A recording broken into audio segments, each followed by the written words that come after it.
최근 조선주가 상당히 강력한 상승을 했어요. 그죠? 최근에 상당히 많이 강력한 상승을 하다가 오늘 드디어 좀 눈에 띄는 조정을, 하락을 좀 한다, 이렇게 좀 봐야 될 것 같은데, 일단 현대미포조선이 오늘 6%가 넘게 하락을 좀 보여줬습니다. 계속해서 어떻게 보면은 좋은 얘기들이 많이 나오고 있는 그런 상태인데, 일단 오늘은 좀 빠졌어요. 오늘은. 그리고 한국조선해양도 최근 며칠 정도 하락을 좀 보여줬고, 삼성중공업은 그죠, 감자 소식 여러가지 조금 소식들이 들려지면서 유상증자, 그렇죠, 이런 소식에 급락을 하고 나서 횡보하는데, 오늘 어쨌든 약한 모습입니다. 일단 한 세 군데 많이 이제 수주조식이나 이런 것들은 괜찮거든요. 한번 비교를 좀 해 보도록 할까요? 우선 현대미포부터 한번 봐볼까요? 현대미포가 제일 강하게 올랐거든요. 제일 강하게 별풍선 500개 오른 감사합니다. 상태, 책 잘 읽겠습니다. 가장 항상 강하게 감사드려요. 오른 상태에서, 가장 강하게 오른 상태인데, 여기서 오늘 조정이 깔끔하게 좀 나왔네요. 그죠? 깔끔하게 좀 나왔습니다. 그래서 이거가 만약에 떨어진다면 이걸 잡아야 되나 말아야 되나, 한번 그런 것들도 생각을 좀 해보자고요.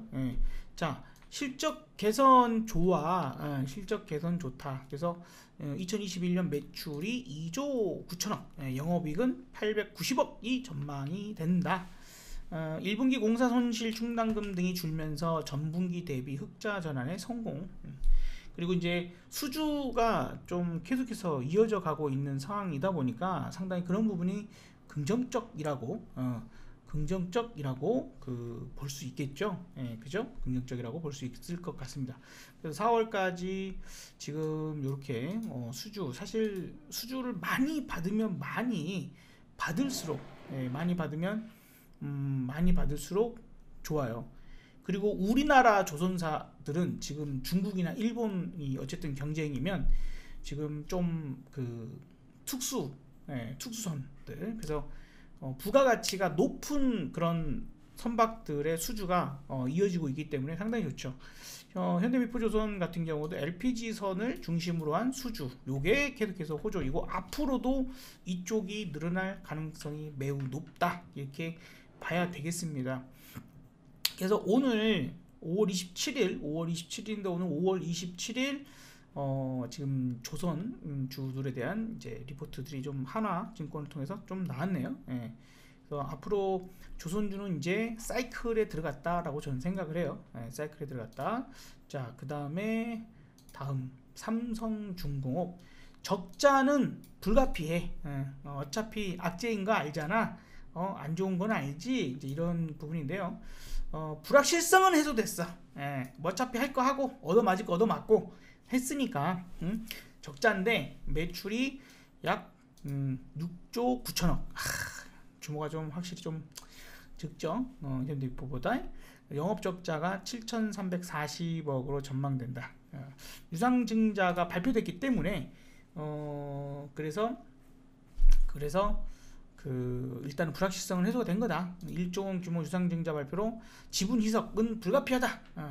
발표 직후 주가 하락이 이미 되지 않았느냐, 이런 부분들. 그래서 현재 주가는 유상증자가 반영됐다, 이렇게 얘기를 하는 것 같습니다.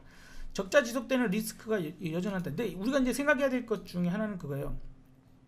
무엇이냐면, 어차피 현대미포 조선 사고, 대우조선해양 사고, 삼성중공업도 사고, 한국조선해양도 사고, 막 그럴 건 아니잖아요. 그죠? 조선주가 좋아 그러면 한 종목 많이 사도 두 종목 이렇게만 살 거 아닙니까? 그러니까 그런 입장에서 저 개인적으로는 굳이 이 중에서 골라야 한다라면 삼성중공업을 굳이 고를 필요가 있을까? 아니, 흑자 내고 돈 잘 버는 회사도 있는데 굳이 삼성중공업을 고를 필요가 있을까? 많이 빠졌잖아요. 많이 빠졌으니까 오를 수 있지 않을까요? 저는 아니라고 봅니다.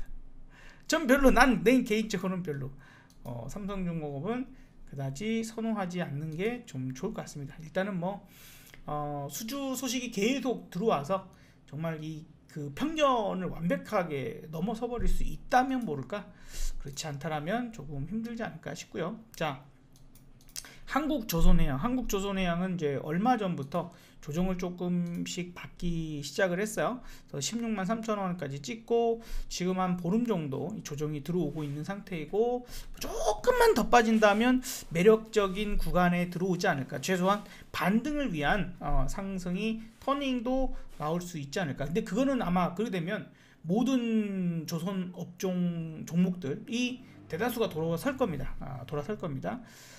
그런 부분에서 봐야 되고요. 지금 성과가 상승을 하죠. 최근에 이제 수주가 좀 많이 받아놓고 한국조선해양도 한 2년 반 정도를 수주를 받아놨다, 이렇게 좀 소식들이 들리는데, 그만큼 이제 협상을 할 수 있는 거예요. 우리가 좀 배 미리 받아놓은 게 많아가지고 니네 거를 이제 만들어 주려면 지금 시간 좀 걸리거든. 그래도 할래? 그래? 그러면 우리가 뭐 그냥 해줄 수는 없고, 조금 배값이 좀 더 줘야지 만들든지 하지. 하도 만들어 달라고 하는 데가 많아.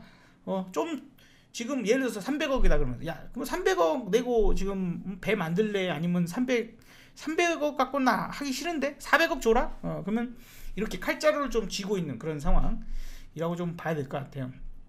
그래서 지금 사실 이 강제 가격도 많이 올랐어요. 강제 가격이 많이 올라서, 강제가 이제 배를 만드는 재료인데, 강제 가격이 좀 많이 올라오고 철강 가격 자체도 또 많이 오르고 하다 보니까, 그래서 지금 조금은 튕기면서, 야 이게 가격이 계속 올라가고 있어 갖고 우리가 배값을 딱 정하기가 그렇다. 그러니까 성과도 계속 올라가야 된다, 이제 이거지. 신규로 수주하는 선박의 가격, 선가가 상승을 할 수밖에 없는 그런 부분이다 보니까 환경적인 요인은 괜찮다 이렇게 봐야 할 것 같습니다. 자, 대우조선해양 인수와 현대중공업 IPO, 그죠? 이게 이제 부담 요인이 좀 되고 있다, 이렇게 나타나고 있긴 하지만 그래도 괜찮을 거야, 이렇게 보여집니다. 대우조선해양도 조금 찌질하죠, 적자가. 그러다 보니까 그래도 대우조선해양을 직접적으로, 내지는 아까 삼성중공업보다는 한국조선해양이 훨씬 괜찮을 거다, 이렇게 좀 생각이 듭니다. 그래서 조선주는 제가 보기에는 이게 이제 20년 전 수주가 엄청나게 있었었고요. 그 20년 전에 만든 배들이 이제 노후화가 돼서 교체를 해야 되는 시기, 그 다음에 환경 규제에 맞춰서도 마찬가지로 교체를 해야 되는 그런 시기와 그 탄소 배출을 낮춰야 되는 요인들이 있어요. 그러다 보니까 이 신규 수주에 대한 수요들이 계속 늘어날 수밖에 없어, 앞으로. 그래서 사이클에 들어왔습니다. 조선주가 이제 다시 시작하는 관점이라고 봐야 되고요. 이렇게 올라왔던 입장을 생각하면 이제 막 고개를 드는 거지, 바닥 대비해서 얼마 올랐으니까 엄청나게 올라왔어? 라고 생각할 건 아닌 것 같습니다. 한국조선해양이 꼭 정확히 얼마까지 갈 거야, 이렇게 말씀드리긴 좀 어렵지만은, 그래도 최소한 현재 가격에서 한 3년 정도 본다면 3년 4년 정도 수주가 꾸준히 이어질 수 있어요. 꾸준하게 이어질 가능성이 높습니다. 환경 규제 부분들도 생각을 해야, 탄소 배출을 언제까지 줄일 거야, 2025년까지 얼마까지 줄일 거야, 2035년까지 얼마를 줄일 거야, 이런 목표들이 있기 때문에, 그래서 노후화된 배들을, 그리고 좀 오래된 배들은요 유지비가 많이 들고, 그리고 이제 비싼 탄소 배출권이 엄청나게 가격이 폭등했거든요. 이런 것들을 사다가 운영할 수가 없어. 수지가 맞지 않아요. 수지가 맞지 않습니다. 그리고 배가 오래되면 잘 망가지고 고치는데 돈 들고 이러기 때문에 수주는 계속 일어날 거야. 그래서 시간은 오래 걸릴지언정 30만원 정도는 난 충분히 볼 수 있지 않을까 생각이 들어요. 30만원이 아니라 사실은 전고점도 한번 노려볼 만할 것 같아요. 시간은 오래 걸립니다. 다만 왜냐면 이제 올라갈 때 이런 거 이렇게 올라가서 여러분들은 매우 지루할 거예요. 처음에 이제 이렇게 갈 거거든. 이렇게 가니까 가다가 말고 막 여기 이런 구간 못 견딜 거잖아요, 여러분들. 예. 이런 구간 올랐다가 이렇게 빠지는 구간, 이런 구간 못 견뎌 털어버릴 거란 말이에요. 근데 정말 내가 좋은 가격에 이제 샀다라면 여러분들 그런 구간에서 버텨야 돼요. 한번 미친듯이 상승을 보이고 여기에서 또 여기까지 빠질 때 이걸 못 견디거든요. 그러니까 얼마나 내가 싸게 사놨냐에 따라서 달라질 수밖에 없어요. 지금 어떻게 보면은 이만큼 올라온 거잖아요. 제가 보기에는 이 정도라고도 볼 수 있을 것 같거든요. 에? 에? 그죠? 요 밑에서부터 이렇게 올라왔잖아. 엄청나게 올라왔어요. 14,000원짜리가 39,000원까지 올라왔으면 많이 올라왔죠. 그리고 이제 과거에는 이렇게 긴 시간 동안 쉬어버렸는데 그 이후에 큰 상승을 이어가는 부분들을 생각해 본다라면 한 번 정도 긴 호흡, 아주 긴 호흡, 그죠? 2004, 2005, 2006, 2007 이렇게 4년인데 4년이라는 시간 중에 가장 가파른 상승을 한 건 마지막입니다. 이렇게 각도가 틀리죠? 각도가 틀리잖아요. 각도가 요래, 요래 이렇게 가는 거니까 마지막 상승까지 들고 있는 사람이 승자가 돼요. 마지막까지 들고 있는 요 정도로 안 끝났죠? 더 갔지? 이렇게 더 갔죠? 그래서 마지막까지 들고 있는 놈이 승자가 되고 중간에 이렇게 흔들어댐에도 불구하고 35만에서 25만까지 떨어질 때 미치죠. 그런데 이제 그런 것들도 생각을 해볼 필요가 있다. 생각을 해볼 필요가 있다. 그래서 만약에 지금 조선주를 뭐가 됐든지 간에 만약에 삼성중공업이라 하더라도 조금 들고 있다 그러면 뭐 굳이 한번 들고 가보는 게 좋겠죠. 특히 황금알 계좌에 갖고 계시다 그러면 그걸 굳이 팔 필요가 있을까요? 팔지 말고 갖고 가는 게 좋을 것 같습니다. 그래서 이런 상승이 재현될 가능성도 있어 보입니다. 왜냐하면 구조조정이 많이 됐잖아요. 조선업들이 조선업체가 구조조정이 많이 됐고 우리나라가 세계 1위였다가 중국한테 뺏겼었잖아요. 근데 중국도 지금 엄청나게 구조조정이 일어났거든요. 중국 업체들 지금 난리예요. 최근 중국 업체들도 수주를 많이 받고는 있지만 대부분이 컨테이너선, 벌크선 이런 것들이고 부가가치가 높지 않아. 높지 않은 부분들이고 그마저도 그 수주가 추가 요구를 하기 시작했습니다. 추가 요구를 하기 시작했어요. 엔진이니까 연료를 두 가지를 쓸 수 있는 배를 만들어 달라. 기존에 기름을 쓰는 그런 방식에서 LNG 그런 가스를 사용해서 추진할 수 있는 그 두 가지 기능을 써서 탄소 배출을 낮추는 이런 식의 최신식 배로 만들어 달라고 했는데 중국이 그거는 조금 내가 조금 좀 고민 좀 해봐야겠는데 이러고 있어요. 근데 지금 시대적 흐름이기 때문에 어쩔 수 없어. 그래서 중국 쪽에서 등을 돌려서 한국에 내가 국뽕 맞은 게 아니라 진짜로 국뽕 맞은 게 아니라 한국 조선업이 세계 최고다는 건 뭐 부인할 수 없는 상황이에요. 그죠? 부인할 수 없는 상황. 그래서 그 수주가 쏠릴 거다라고 보여집니다. 지금 당장보다도 미래를 보셔야 돼. 그래서 긴 호흡상에서 충분히 수주가 쏠리고 그러면 우리나라에서 그러면 조선업 수주가 쏠리면은 조선업 한다고 또 다시 경쟁자가 많이 늘어나고 그러지 않을까요? 안 그래. 다 망했잖아. 망했는데 어떻게 다시 시작하겠어요? 그러니까 반도체를 생각하면 돼요. 반도체도 지금 독일에 일본에 대만에 엄청나게 많았거든요. 그것들이 전부 치킨 게임 하면서 다 싸그리 줄어들고 하니까 그러니까는 그 승자 독식을 하잖아요. 지금은 다시 좀 늘어났잖아요. 그건 나중 얘기고 일단 지금 당장 주가라고 하는 부분들이 거기에서 그 경쟁자가 다시 이놈 저놈 막 늘어나기 전까지는 승자 독식이 이어집니다. 그런 부분들에서 충분히 조선업체는 지금 현재 주가의 따따블까지도 가능한 수준에 이르렀다. 하지만 일반 개미들은 못 들고 갈 거다. 그지? 특히 코인 매매하던 사람들이 이걸 들고 간다고? 미치지 않고서야.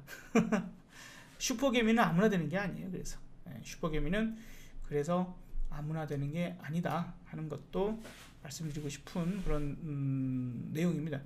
견디질 못해요. 결국 중요한 건 견디질 못합니다. 코인 매매 하루에 막 이렇게 왔다 갔다 하는 사람들이 주식시장 와가지고 매매하는 것도 깝깝할 건데 심지어 이거를 몇 년씩 들고 가면요 따따블 날 거예요. 이러겠죠. 근데 생각해보면 지금의 슈퍼개미다라고 말씀하시는 분들은 대부분은 안 그런 사람도 있어요. 몇몇 사람들은 단타와 이런 것들로 수익을 내서 슈퍼개미가 된 분들도 계시지만 진짜 큰 부자들의 대다수는 이런 식의 산업의 흐름 사이클을 보고 매매를 해서 기다릴 줄 알고 거기에 집중 분산 투자 엄청나게 해갖고 종목을 분산 투자를 엄청나게 해가지고 되나? 그러진 않아요. 근데 우리가 쓰는 황금알 기법하고는 틀립니다. 그거는 내 원금을 여러 개로 쪼개가지고 들고 있어갖고 어느 하나가 빵 터지는 이런 건 안 돼. 그런 원금은 집중이 필요하고 집중 수익을 만들고 해야 되는 부분들. 그래서 조선은 좋다. 건설조선, 철강 뭐 이런 쪽들은 앞으로 유망할 거예요. 막 흔들기 해도 그럴 때가 매수 기회구나라고 저는 생각합니다. 저 개인적인 의견입니다만. 그래서 지금 한국조선해양을 비롯해 오늘 현대미포조선 같은 게 많이 흔들렸어. 이런다라면 뭐 더 떨어질 수 있어요. 더 떨어질 수 있지만 우리는 그 사이에 그 왔다 갔다 하는 것만 먹으면 되잖아요. 예, 그죠? 마디만 끊어 먹으면 되거든. 그러니까 말 그대로 이렇게 해서 이렇게 많이 올랐다가 떨어졌어. 그러면 나는 여기서 여기까지만 이것만 끊어 먹으면 돼. 더 가든지 말든지, 더 떨어지든지 말든지 여기서 여기까지만 올라오면 거기까지만 먹고 나오면 돼요. 떨어질 때도 마찬가지가 될 텐데 하락할 때도 마찬가지예요. 이렇게 하고 떨어졌어. 그래? 더 떨어져. 추가적으로 떨어질지언정 나는 이것만 먹고 나오면 돼요. 맞잖아요. 그대로 떨어지면 뭐 어때? 괜찮아. 요것만 먹으면 되니까. 예? 요것만 먹으면 되니까. 그렇게 해서 좀 보여지고요. 해운 종목들 관심 있는 분들 많으실 건데 저는 HMM은 5만원에서 쫓아가고 싶지는 않습니다. 더 가든지 말든지는 일단은 이제 익절 라인 정해놓고 결정을 해야 할 것이고 결정을 해야 할 것이고 지금은 그 해운주는 좀 쫓아가기는 부담스러운 것 같습니다. 그래서 조선주에 차라리 집중을 하는 게 기회를 잡는 게 낫지 않을까 싶고 저는 지금 HMM이라면 한 10일, 20일 사이에 4만원, 35,000원 정도까지 만약에 한 달 이내에 35,000원이 오면 사겠어요. 오면 한 달 이내에 35,000원까지 내려오면 잡는다 라는 마인드로 조금 기다리고 그 사이에 다른 업종 오늘이 2021년 5월 27일이니까 그런 관점에서 6월달 안에 오면 사고 안 오면 안 사고 다른 거 하면 되니까 그런 마인드로 좀 보면 좋겠고요. 부담입니다. 부담입니다. HMM 지금 현재는 상당히 바닥에서 지금 10배도 넘게 올라온 상태이기 때문에 이거 한참 좀 한 번 쉬게 되면 많이 쉬게 될 거예요. 한 번 쉬면 많이 쉽니다. 많이 쉬고 대신에 시간 지나고 마찬가지로 이놈도 앞으로 3년 4년 뭐 이렇게 5년 본다면 3, 4년 본다면 뭐 10만원까지는 뭐 충분히 갈 수는 있겠죠. 근데 과연 기다릴 수 있을까? 3, 4년을 들고 가서 먹을 수 있을까요? 그 중간 과정이 이렇게 될 건데 그 중간 과정이 이런 것들을 만든단 말이지. 못 견뎌요. 일반 게임들은.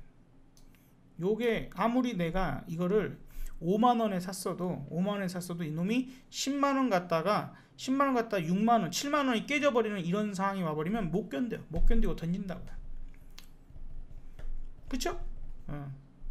그래서 끝까지 못 먹어요. 그러지 말고 한 번 정도는 내가 산업의 사이클을 믿어 갈 수 있을 정도로 공부를 하세요. 그러면 들고 갈 수 있을 거예요. 지금도 이것도 어떻게 보면 이제 바닥이잖아요. HMM도 이제 바닥인 거예요. 사실은. 그러나 지금 당장은 비싸 보인다. 어차피 해운업종도 구조조정이 많이 일어났기 때문에 그런 입장에서 이제 승자 독식이 일어나는 거고 배라는 게 지금 그러면 새롭게 이제 주문하잖아. 이번에 지금 수주를 하잖아요. 그럼 그 배가 만들어져 갖고 돌아다닐 때까지도 시간이 걸리잖아요. 그러니까 그 사이에 계속 올라갈 수 있다고. 다만 좀 조정 한번 했으면 좋겠다 이거지. 아무 때나 들어가지 말고. 그 관심을 조선, 해운, 이거 구닥다리 업종 이거 멍청한 소리 하고 있네. 구닥다리 업종이라서 저런 걸 치부하면 안 돼요. 구닥다리 업종 조선업이 언제적 조선이냐 그러고 내팽개치면 안 된다고 여러분. 돈 버는데 그런 거 없어. 오히려 필수 산업을 필수 산업을 봐야 되는 거예요. 인간에게 있어서 인간이 살아가고 경제가 돌아감에 있어서 반드시 필요한 거. 지금 당장 메타버스가 필요해? 메타버스는 앞으로 미래에 그랬으면 좋겠다 싶은 거예요. 인공지능이 지금 당장 필요해요? 그랬으면 좋겠다 발전해 가고 있는 이런 부분들이고 이거 지금 당장 없으면 우리 죽겠는데 하는 게 뭐예요? 의식주 해결 문제부터 시작을 해서 이런 것들이잖아. 일단 당장 지금은 이제 없으면 안 돼. 지금 당장 없으면 그런 것들이. 그래서 최고의 주식은 뭐다? 최고의 주식. 대한민국에서 최고의 주식은 삼성전자가 아니라 저는 개인적으로는 LG생활건강이다라고 평가를 합니다. LG생활건강이야. LG생활건강이 최고의 주식이에요. 왜? 인간이 살아가는 데 있어서 가장 필요로 하는 것들을 다 팔잖아. 비누, 치약, 칫솔, 샴푸, 린스, 생리대, 기저귀, 화장품 뭐 등등등등등. 거기서 이제 저가 상품부터 프리미엄 상품까지 점점점 프리미엄으로 가잖아요. 그러니 인간이 살아감에 있어서 가장 필수로 소비를 해야 되는 것들의 그 핵심에 있는 기업들, 시장을 장악하고 있는 기업들이 최고로 좋은 주식이에요. 그걸 감안해서 생각하면 조선주가 왜 전 세계가 글로벌화 됐단 말이지. 이제는 어쩔 수 없어. 피할 수가 없어. 뭐 이거를 갖다가 다시 양분하고 어쩐다고 뭐 트럼프가 무역 전쟁을 어쩌고저쩌고, 그거는 그래봤자 일시적인 것밖에 될 수가 없어요. 그러니 세계가 하나가 돼서 돌아다녀야 되는 건 어쩔 수 없어. 코로나 때문에. 코로나가 언제까지 간다고? 금방 끝날 거 아니야 이제. 이제 한 1년 남았나요? 1년 가는 것도 긴 거요. 그래서 우리가 이제 앞으로 본다라면, 근데 LG생활건강 이렇게 보면 이거 사겠어? 이걸 못 사면은 산업이 돌아가는 그 상황들을 보고 거기서 이제 수주권들에 대한 부분들을 봐야 된다는 거지. 그러니까 이제 그동안 코로나 때문에 배 수주가 안 됐잖아요. 그죠? 배 수주가 안 됐었잖아. 그러니까 이제 되겠지. 미뤄왔던 수주가 쏠리고, 그러기 때문에 내가 예를 들어서 500억에 배 한 척 만들 수 있었던 것이 이제는 550억 줘. 프리미엄 붙었어. 이렇게 되는 거예요. 옛날에 어려울 때 조선사들이 한참 어려울 때 2019년도 2020년 이때 수주를 했으면 더 싸게 했을 텐데 지금 점점 올라가고 있죠. 그걸 먼저 알려주는 게 뭐예요? 그걸 먼저 알려주는 게 두 가지가 있죠. 먼저 알려주는 게 뭐예요? 두 가지가 있잖아. 두 가지가 뭐예요? 일단 원자재 값이 올라가죠. 원자재 가격이 올라가잖아요. 원자재 가격, 뭐 구리 가격부터 뭐 철광석 뭐 이런 것들 다 올라가잖아요. 곡물 가격도 올라가고. 이게 첫 번째 시그널이고, 두 번째가 뭐예요? 그래서 운임 지수가 올라가잖아요. BDI 지수. 배로 운송을 해주는 운송값이 올라간다고. 그런 것들 다 봤잖아. 이제 계속 올라갈 거야. 배가 하루아침에 나오는 게 아니고 하기 때문에 환경 규제, 탄소 배출 규제 이 부분에 걸려서라도 또 배들이 함부로 못 다녀요. 자동차는 한번 탄력이 붙으면 빨리 가죠. 왜? 저항이 적으니까. 도로에 저항이 적잖아. 근데 바다는 틀리지. 바다는 배가 속도를 붙이려면 엔진을 왱 돌려야 되니까 엄청나게 연료를 먹어요. 근데 그 속도를 유지할 수 있나? 못해. 배 물의 저항은 우리가 육지에서 자동차가 가는 거하고는 차원이 틀립니다. 그래서 배라고 하는 거, 여러분이 뭐 나무배나 이런 거 만들어서 밀어봐요. 밀면 순간 밀리더라도 중간에 멈춰버리잖아. 이런 것들, 이런 부분들이 있다 보니까 지금 현재 탄소 배출 그 기준을 맞추려면 저속 운행하는 수밖에 없어요. 저속. 천천히 가는 거야. 그냥 천천히. 그게 가장 연비를 좋게 하는, 연비가 가장 좋게 하는 그것을 위해서는 저속 운행할 수밖에 없어서 그냥 배가 바다에 떠 있는 시간이 많아요. 왔다 갔다. 아니 그럴 바에는 오토바이 퀵 하듯이 그냥 왔다 갔다 여러 번 해갖고 돈 많이 받는 게 중요하지 않나요? 안 남는다고. 이 돈 저 돈 빼고 나면 안 남아. 연료비도 원체 많이 들지만 여러가지 뭐 탄소 배출권 사가지고 어쩌고 하지 않는 이상 벌금 쳐맞고 막 이러면 안 남아. 남지 않기 때문에 그럴 수가 없어요. 그러니까 그런 모든 것들을 산업을 이해를 하면 지금 우리가 해운주, 조선주를 다시 시각에서 많이 올라왔는데, 너무 많이 올라왔는데, 그렇지. 그러니까 떨어지면 사자고. 떨어지면 샀으면 좋겠고, 지금 해운주가 너무 많이 올라가고 오늘도 이제 올라가고 있는 중에 잡기는 부담스러우니 빠지고 있는 것들을 봐. 근데 지금 당장 잡지 말고 더 빠지면 잡자. 이 관점입니다. 더 빠지면 잡자. 더 빠지면 잡자. 더 빠지면 잡자. 이제 슬슬 이제 조정권에 들어와요. 그러면 뭐 하다못해 잘 모르겠으면 60일 이동평균선 좀 근처에서 사본다거나 이런 식으로 이제 좀 모아가 보는 전략도 괜찮겠죠. 시황을 계속 추적을 하면서 접근해 본다라면 좋은 결과들은 만들어낼 수 있을 거라고 생각됩니다. 조선 3사 해운에 대한 이야기 한번 드려봤고요. 산업의 사이클을 자꾸 이해하려고 하면 여러분들도 큰 부자가 될 수 있다 하는 부분들 말씀드려봤습니다.